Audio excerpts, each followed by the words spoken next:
안녕하세요.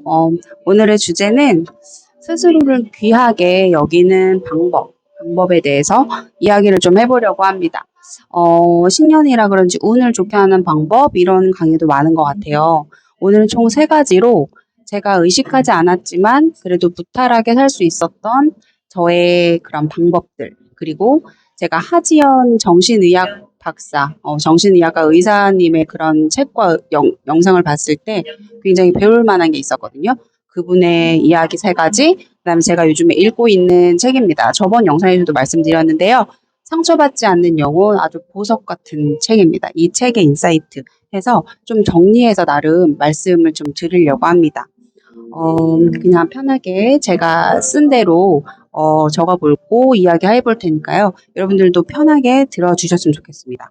자, 첫 번째는 저는 남의 인생에 그렇게 관심이 없어요. 지금도 이제 일하러 가기 전에 이렇게 저를 위해서 집 앞에 커피를 한 잔 하고 있거든요. 그러니까 어떻게 보면 조금 항상 저에게 제가 관심이 많았던 것 같아요. 이거는 뭐 잘났다 뭐 이런 게 아니라요. 역설적으로 솔직히 저는 조금 디폴트 값이 살짝 어두워서 이걸 좀 밝게 발전시키고 싶었던 사람이었던 것 같습니다. 그래서 모든 에너지를 나에게만 쏟았던 게 오히려 나를 위해서 살았던 것 같아요. 그래서 물론 다른 사람의 연애, 다른 친구의 뭐 어떻게 살아? 뭐 저도 궁금합니다만 그 일정이 에너지 이상이 되면 항상 스톱을 했던 것 같습니다. 그래서 나에게 내 발전, 나 뭐 하고 싶지? 라는 스스로에 대한 물음을 자꾸자꾸 했던 것 같아요. 그래서 모든 에너지를 여러분들도 자기 자신에게 쏟아서 내가 지금 컨디션이 안 좋으면 좀 쉬어야지. 그다음에 내가 지금 뭘 해야 되지? 라는 자꾸 자기에 대해 에너지를 쏟는 것은 발전과 성장, 그다음에 자기를 알아가는 데에 굉장히 도움이 되는 것 같습니다. 자, 그다음에 두 번째는 조금 손해 보면서 살았던 것 같아요. 그러니까 저는 둘째라서 그런지, 그러니까 좀 눈치 보면서 항상 좀 양보를 해가면서 이렇게 살았던 사람인데요. 이랬던 것이 어떻게 보면 저에게 좀 그래도 도움이 되었던 것 같아요. 베푸는 게 마음이 편했고 조금은 손해 보며 사는 게 결국에는 내 마음과 내 에너지가 나에게 긍정적으로 돌아왔다라고 말씀드리고 싶습니다. 자, 이제는 제가 스스로를 귀하고 운을 좋게 하는 방법, 그 다음에 스스로 불안해서 탈피하는 방법을 하지연 정신의학과 의사분께 배웠던 것을 이렇게 적었거든요. 여러분들에게도 한번 들려드리겠습니다. 세 가지인데요.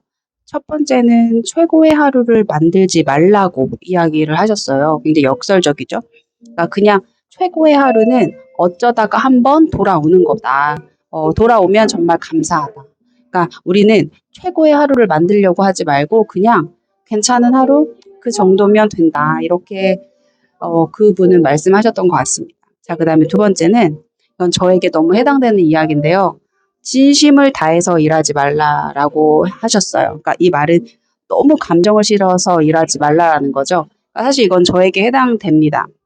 저는 학교에서 이제 친구들이 너무 예뻐서 진심을 다해서 막 했던 것들이 요즘 애들 조금 시크하잖아요. 그러니까 그 친구들은 좀 저를 부담스러워하고 오히려 악효과가 났던 것들이 있었던 것 같아요. 그래서 너무 진심을 다해서 하지 말라라는 말 뜻은 대충 일해 열심히 일하지 마라는 말과는 달라요. 그러니까 감정을 너무 실어서 하지는 말라는 거죠. 그러니까 일은 일이고 내가 적당히 잘 컨트롤해서 일하라는 말씀이었던 것 같습니다. 자, 그다음에 세 번째는 너무 먼 미래를 계획하지 말라라고 말씀하셨어요. 그러니까 우리가 5년, 10년 후에 일을 얘기하고 계획하려고 하면 그 포트폴리오가 안 짜질 때가 많습니다. 사실 저도 그랬고 불안했습니다. 그런데 하루 그냥 나의 일주일을 아주 심플하게 계획을 세워보는 거에만 초점을 두어라. 하지연 의사분께서 말씀하신 것이 저는 굉장히 도움이 되었습니다. 이 세 가지는 저의 이야기가 아니라 저도 요즘에 하고 있는 거고요. 노력하고 있는 거고요. 하지연 정신의학과 분이 강의했던 것에서 저도 좀 이렇게 따온 거예요. 그래서 그분의 말씀을 저도 노력하고 있기 때문에 여러분들에게 전달해드리고 싶어서 말씀을 드립니다. 그다음에 제가 말씀드렸듯이 이 책이 있어요. 이 책. 상처받지 않는 영혼인데요. 이 책은 뉴욕타임스 종합 베스트셀러 1위, 그 다음에 제가 저번 영상에서 소개해드렸습니다. 정말 보석 같은 책입니다. 쉽지는 않아요. 명상 같은 책인데요. 이 책의 인사이트 중에서 제가 저에게 요즘에 도움이 되고 여러분들에게도 도움이 되셨으면 좋겠어서 몇 가지 좀 적어봤는데 읽어보겠습니다. 마음과 싸우지 않는다. 마음을 바꾸려고 애쓰지도 않는다. 그저 눈앞에 통속극을 보면서 느긋하게 힘을 빼는 연습을 하자.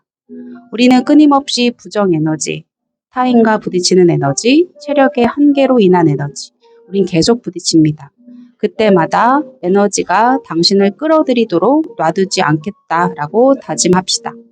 아무리 자꾸만 잡아당기더라도 다시금 힘을 빼고 놓아버리면 된다.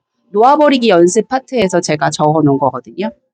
흘려보내고 뒤에 떨어져 남으리라는 의지, 힘을 빼고 놓아버리는 게임을 즐기는 것이다. 라고 되어 있습니다.